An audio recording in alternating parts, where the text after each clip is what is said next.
Page 182. The Story by E.M. Foster. Look for these expressions and guess their meaning from the context. Atavistic, shockheads, ingenious. We shall all agree that the fundamental aspect of the novel is its storytelling aspect, but we shall voice our assent in different tones, and it is on the precise tone of voice we employ now that our subsequent conclusions will depend. Let us listen to three voices. If you ask one type of man, "What does a novel do?" he will reply placidly, "Well, I don't know. It seems a funny sort of question to ask. A novel's a novel. Well, I don't know. I suppose it kind of tells a story, so to speak." He is quite good-tempered and vague, and probably driving a motor bus at the same time and paying no more attention to literature than it merits. Another man, whom I visualize as on a golf course, will be aggressive and brisk. He will reply, "What does a novel do?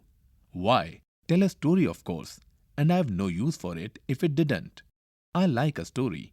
Very bad taste on my part, no doubt, but I like a story. You can take your art, you can take your literature, you can take your music, but give me a good story. And I like a story to be a story. Mine and my wife's the same." And a third man, he says in a sort of drooping, regretful voice, "Yes, oh dear, yes. The novel tells a story. I respect and admire the first speaker. I detest and fear the second. And the third is myself. Yes, oh dear, yes. The novel tells a story. That is the fundamental aspect without which it could not exist. That is the highest factor common to all novels. And I wish that it was not so, that it could be something different, melody or perception of truth, not this low atavistic form." Page 183. For the more we look at the story that is a story, mind, the more we disentangle it from the finer growths that it supports, the less shall we find to admire. It runs like a backbone, or may I say a tapeworm, for its beginning and end are arbitrary. It is immensely old, goes back to Neolithic times, perhaps to Paleolithic. Neanderthal man listened to stories. If one may judge by the shape of his skull, the primitive audience was an audience of shockheads, gaping around the campfire, fatigued with contending against the mammoth or the woolly rhinoceros, and only kept awake by suspense. What would happen next? The novelist droned on, and, as soon as the audience guessed what happened next, they either fell asleep or killed him. We can estimate the dangers incurred when we think of the career of Scheherazade in somewhat later times. Scheherazade avoided her fate because she knew how to wield the weapon of suspense, the only literary tool that has any effect on tyrants and savages.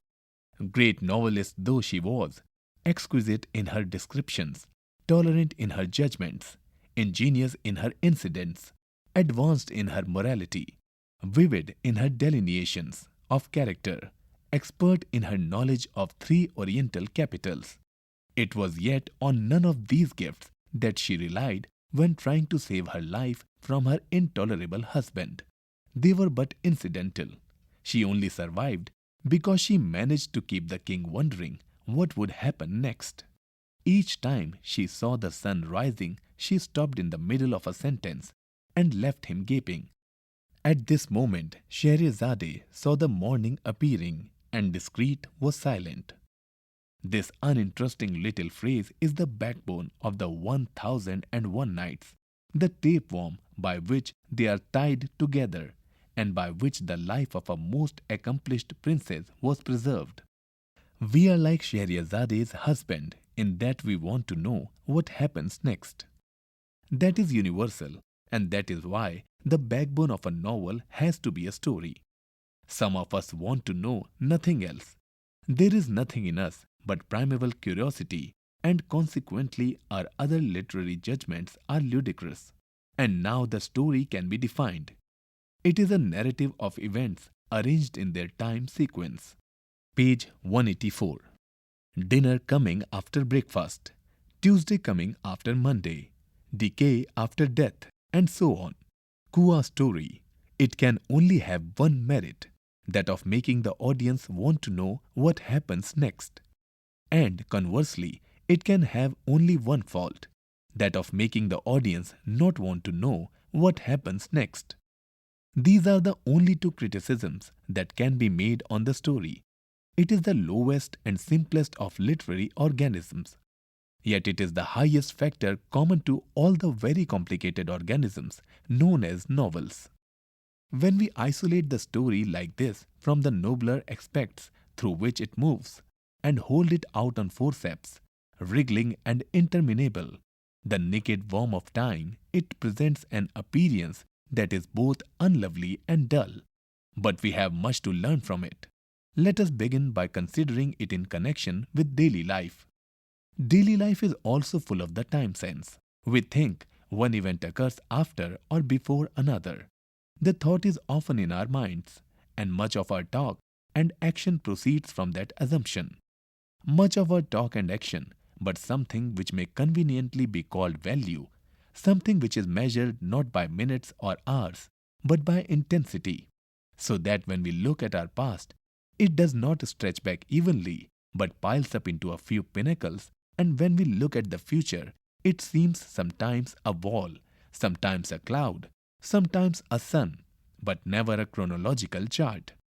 Neither memory nor anticipation is much interested in Father Time, and all dreamers, artists, and lovers are partially delivered from his tyranny. He can kill them, but he cannot secure their attention, and at the very moment of doom, when the clock collected in the tower its strength and struck, they may be looking the other way.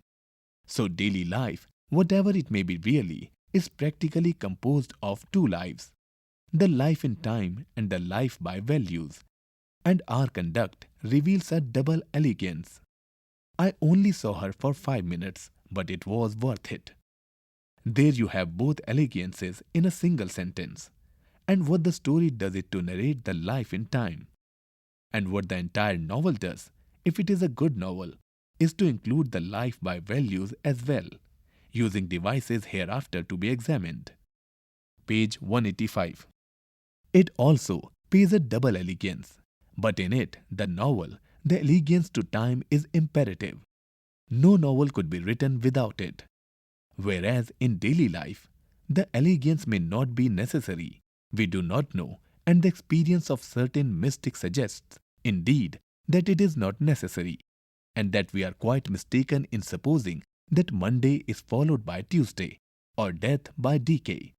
It is always possible for you or me in daily life to deny that time exists and act accordingly, even if we become unintelligible and are sent by our fellow citizens to what they choose to call a lunatic asylum.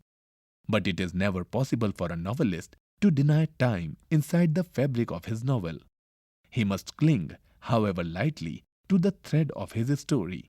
He must touch the interminable tapeworm, otherwise he becomes unintelligible, which in his case is a blunder. I am trying not to be philosophic about time, for it is, experts assure us, a most dangerous hobby for an outsider, far more fatal than place, and quite eminent metaphysicians have been dethroned through referring to it improperly. I am only trying to explain that as I lecture now, I hear the clock ticking. I retain or lose the time sense, whereas in a novel there is always a clock. The author may dislike the clock. Emily Bronte in Wuthering Heights tried to hide hers. Sterne in Tristram Shandy turned it upside down. Marshall Proust, still more ingenious, kept alerting the hands so that his hero was at the same time entertaining a mistress to supper and playing ball with his nurse in the park. All these devices are legitimate, but none of them contravene our thesis. The basis of a novel is a story, and a story is a narrative of events in time sequence. From Aspects of the Novel, a note. These are some lectures, the Clark Lectures, which were delivered under the auspices of Trinity College, Cambridge, in the spring of 1927. They were informal, indeed talkative, in their tone, and it seemed safer when presenting them in book form not to mitigate the talk, in case nothing should be left at all. Words such as I, you, one, we, curiously enough, so to speak, only imagine, and of course will consequently occur on every page and will rightly distress the sensitive reader. Page 186. But he is asked to remember that if these words were removed, others, perhaps more distinguished, might escape through the orifices they left, and that since the novel is itself often colloquial, it may possibly withhold some of its secret from the graver and grander streams of criticism and may reveal them to backwaters and shallows. The 1001 Arabian Nights. The 1001 Arabian Nights is a collection of stories loosely linked together, narrated by a young girl, Scheherazade.